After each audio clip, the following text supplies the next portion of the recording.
Hello everyone, and welcome to not an episode of One Game, 1 Minute.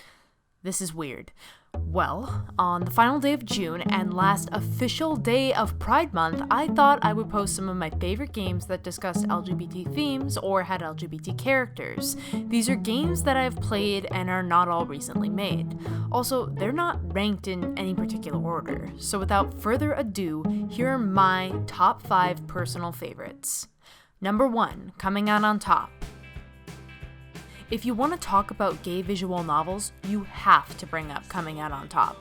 In this game, you play as a gay man who comes out in college. While navigating their last semester of school, you yearn to find love. And you can pursue 6 different love interests or just open up your dating app for a quick hookup, which can get a little bit weird at times. This game has made me laugh to the point of actually crying tears. I cannot recommend it enough.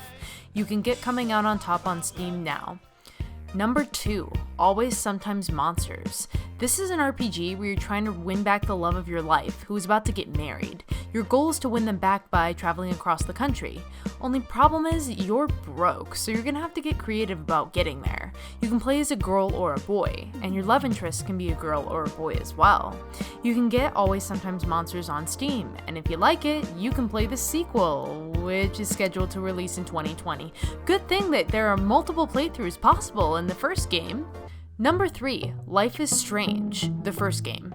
I know you've heard a lot about Life is Strange, but the first one is one of the most important recent games that's prominently featured queer female characters and explored that developing relationship. It's emotionally nerve-wracking at parts and it has a gripping story. But of course, I recognize it's problematic in some ways as it plays into the whole barrier gaze trope, and also that one scene with Chloe when she ends up in a car accident is really messed up. So, I don't love all parts of Life is Strange, but its presence has made me hope for a better future for queer female stories within video games. You can get Life is Strange on Xbox One, PS4, Steam, and probably a bunch of other platforms that I can't name off the top of my head. Number 4, Forget Me Not. This is a visual novel that I fondly remember playing when I was in college. It's a love story between an awkward nerdy boy and an athlete with a troubled past who end up attending the same high school and have some sort of distant connection to each other. Funny yet heartbreaking, it tackles issues related to depression, sexuality, and sexual abuse. You can grab it for free on itch. Number 5, Night in the Woods.